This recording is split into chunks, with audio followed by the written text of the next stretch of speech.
Somerset Moyem. Luiza. Luiza nega meni o'ziga yaqin olganiga sira aqlim yetmaydi. U meni yomon ko'rardi. Imkon bo'ldi deguncha ortimdan xunuk gaplarni gapirishini sezib yurardim. Yoqtirmasligini ochiq aytmasa-da, pichinglari-yu xo'rsinishlaridan, chiroyli qo'llarini silkitishlaridan ham buni tushunib olish qiyin emasdi. Bir-birimizni 25 yildan beri yaqindan bilardik. Lekin bu narsaning Luiza uchun hech qanday ahamiyati yo'q edi. U meni qo'pol, surbet va shafqatsiz odam deb hisoblardi. Shunaqa yomon ko'rarkan, nega meni holu jonimga qo'ymaydi? Boshimni qotiradi. Dam-badam nonushta yoki tushlikka chaqirar. Dam olish kunlari shahar tashqarisidagi uyiga ham yiliga bir necha marta taklif qilardi.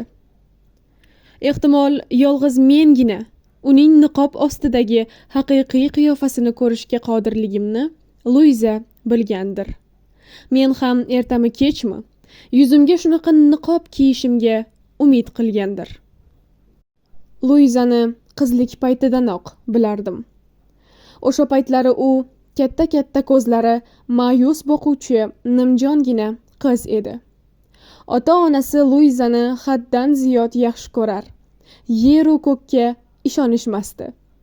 Bunga Luizaning dardchilligi ham sabab edi. Bilishimcha, Luiza bolaligida qizilcha kasalligiga chalinib, yuragi zaiflashib qolgan. Endi u o'zini har tomonlama asrab-avaylab yashashga majbur edi. Tom Maitland uning qo'lini so'raganida qizning ota-onasi qo'rqib ketishdi.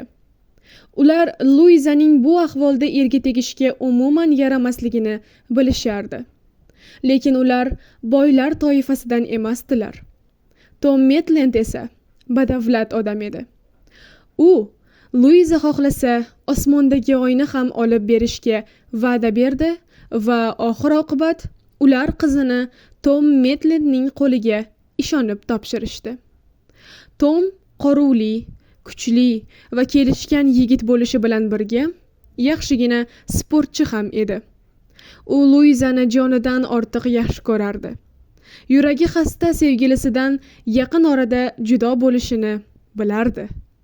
Luiza qolgan sanoqli yillarini baxtli o'tkazishi uchun qo'lidan kelgan hamma narsani qilishga hamisha tayyor edi. U ilgaridan qoyilmaqom qilib bajarib yurgan sport mashqlaridan ham voz kechdi. Yo'q, Luiza shunday bo'lishini xohlagani uchun emas.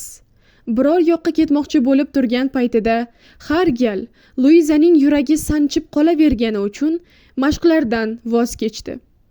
Janjallashib qolishgan vaqtlarida Luiza eng yaxshi xotin qiyofasiga kirib olib, darrov Tomga yon bosardi. Keyin Luizani yuragi bezovta qilar va u bir hafta musichayi beozor bo'lib to'shakka mixlanib yotardi. Shunday paytlarda Tom xotiniga qattiq gapirishga yuragi betlamasdi. Bir safar Luiza o'zi judayam xohlab sayrga chiqib, 8 mil yayov yo'l yurganini ko'rib, Tom Maitlandga Luizaning sog'ligi uncha-muncha ayollarnikidan yaxshi ekanligini aytdim. Tom boshini chayqab xo'rsindi. Yo'q, Luiza aslida judayam zaif. U dunyodagi eng yaxshi yurak mutaxassislari ko'rigidan o'tdi. Hammasi Luizaning sanoqli kunlari qolganini aytdi. Metin irodasi borligi uchun ham hozir o'zini shunday tutyapti. Tom gaplarimni Luizaga aytdi. Buning azobini ertaga ko'raman, dedi Luiza menga qarab uh tortarkan. Yana o'lim bilan yuzma-yuz bo'laman. Ba'zida menga sizda hech qanaqa kasallik yo'qday tuyuladi, dedim sekingina. Gashtli o'tgan mehmondorchiliklarda Luiza ertalabki 5largacha raqs tushib charchamaganini, befaiz o'tirishlarda esa mazasi qochib, Tom uni uyiga vaqtli olib ketganini bir necha marta ko'rgandim. Menga qarab siniqqina kulib qo'ygan bo'lsa-da, boyagi gapim Luizaga yoqmaganini sezdim. katta ko'k ko'zlaridan kayfi qochganligi bilinib turardi. Men sizni xursand qilish uchun o'layotganim yo'q, dedi u. Luiza eridan ham ko'proq yashadi. Bir kuni ular yelkanli qayiqda sayr qilib qaytishganidan keyin Tom qattiq shamollab qolib, jon taslim etdi.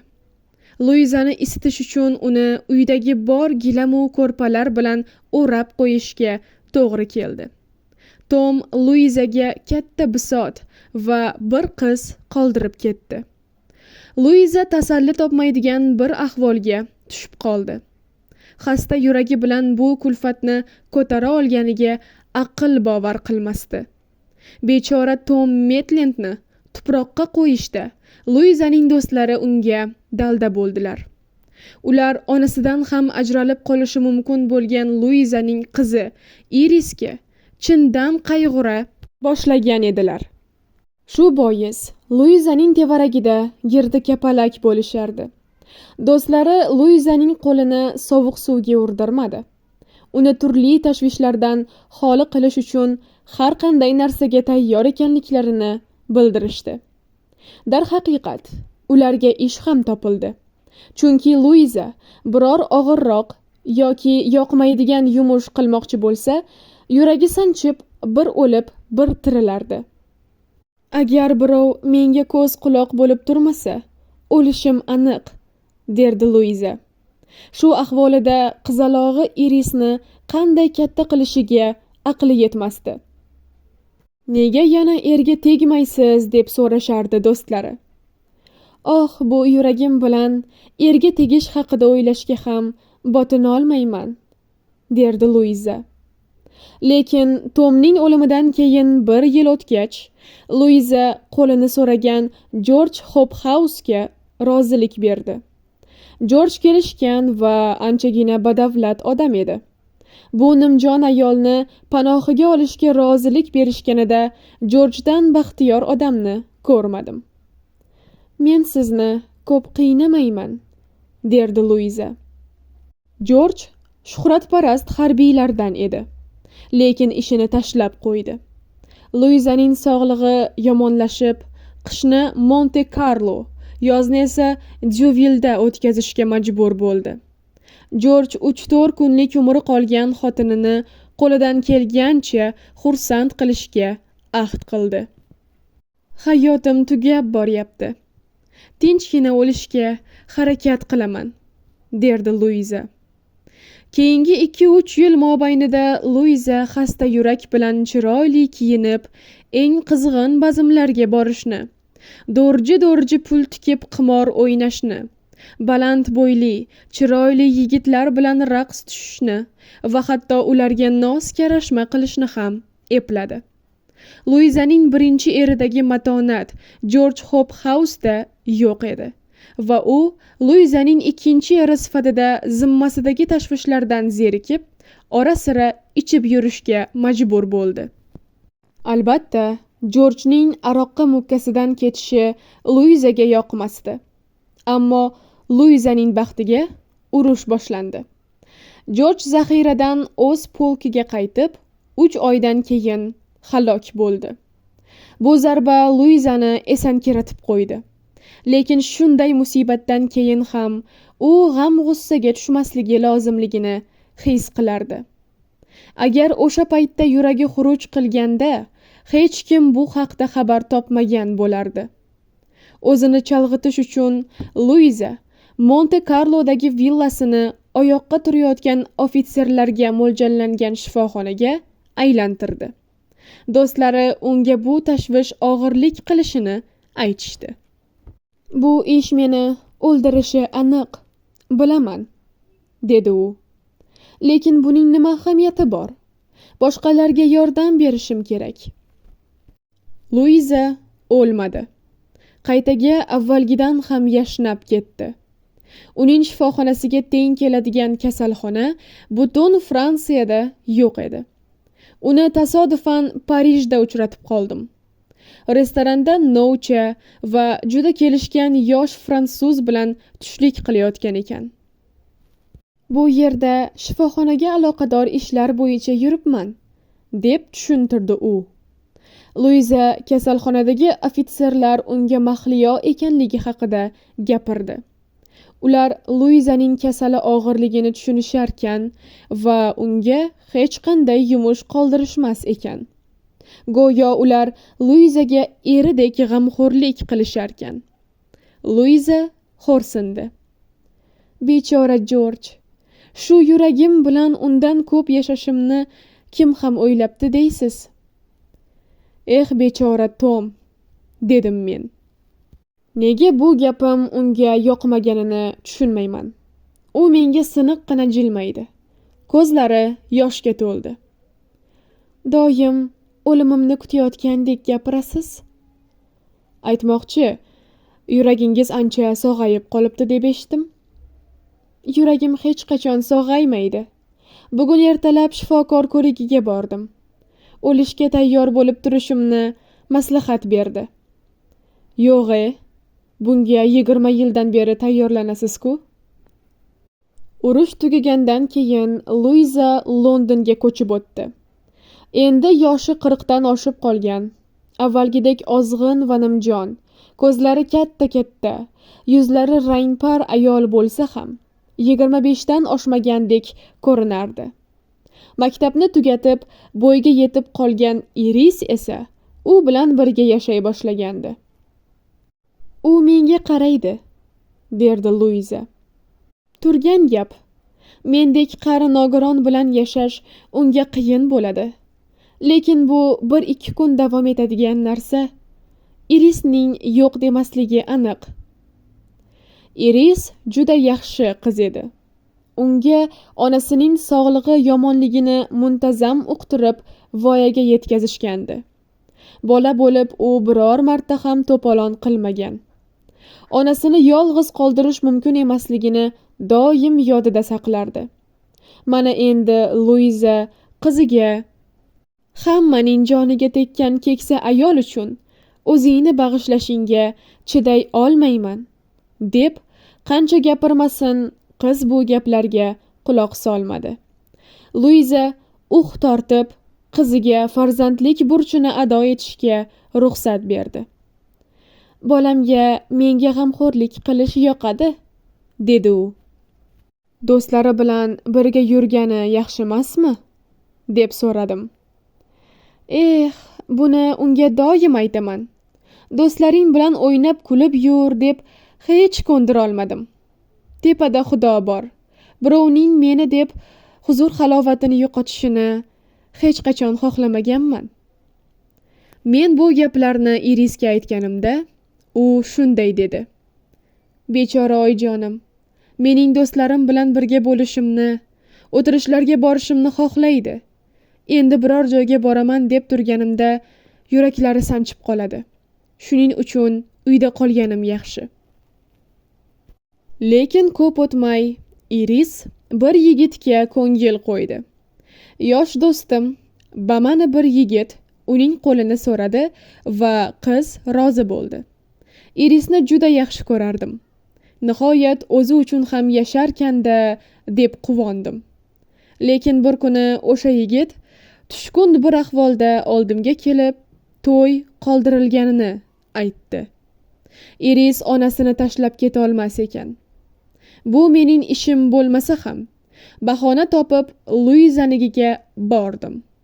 Choy ichib o'tirgan paytida do'stlari kelib qolsa, u doim xursand bo'lardi. Iris erga tegmas ekan deb eshitdim, dedim muddaoga o'tib. Bilmayman, men xohlaganim bilan u erga tegmaydi.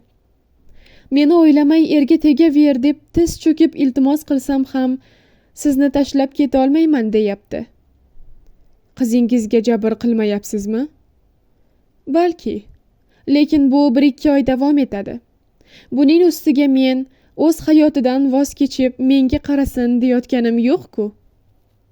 Azizim Luiza, 1-2 oy deb 2 eringizni ko'mdingiz. To'g'ri, nimaga endi yana 3-4 tasini narigi dunyoga jo'natmasligingiz kerak? Bilaman, men haqimda nima deb o'ylab yurganingizni bilaman. Yuragimning kasal ekaniga hech qachon ishonmagansiz. shundaymi? Luizaning ko'ziga tik qaradim. To'ppa-to'g'ri. Siz 25 yil hammani laqillatdingiz. Siz dunyodagi eng xudbin, eng qabih ayolsiz. Anavi ikkita badbaxt erkakning umriga zomin bo'ldingiz. Endi bo'lsa qizingizni ham shu ko'yga solmoqchisiz. Agar o'sha payt Luizaning yuragi to'xtab qolganda hayron bo'lmasdim. Uning quyushqondan chiqib ketishini kutgandim. U esa menga qarab muloyimgina jilmaydi. Bechora do'stim. Bu gaplarni menga aytganingizdan yaqin kunlarda shunday afsuslanasizki. Endi Iris o'sha bolaga erga tegmaydimi? Erga teg deb qizimdan iltimos qildim. Meni tashlab ketsa o'lishimni bilaman. Mayli. Baribir hamma meni yomon ko'radi. Odamlarga ortiqcha yukman. Tashlab ketsang o'laman deb unga aytgansiz-a? U meni shunga majbur qildi. O'zingiz biror ish qilishni xohlamasangiz, hech kim sizni majburlay olmaydi. Xohlasa, o'sha yigitga ertagayoq erga chiqsin. Shu narsa meni o'ldirsa, o'ldira qolsin. Keling, bir tavakkal qilib ko'raylik, maylimi? Menga ozgina bo'lsa ham rahmingiz kelmayaptimi?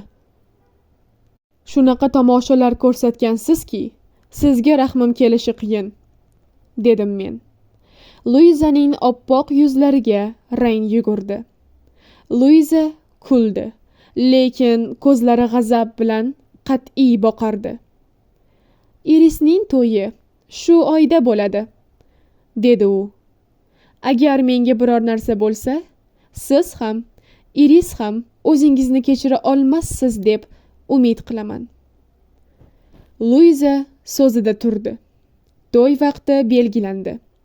Katta sep buyurildi va taklifnomalar tarqatildi. Iris va yigit juda xursand bo'lishdi. To'y kuni ertalab soat 10 da Luizaning o'sha yovuz ayolning yuragi yana bir marta qattiq xuruj qildi va u o'ldi. Luiza o'zini o'ldirgan qizi Irisni kechirib, astagina jon berdi.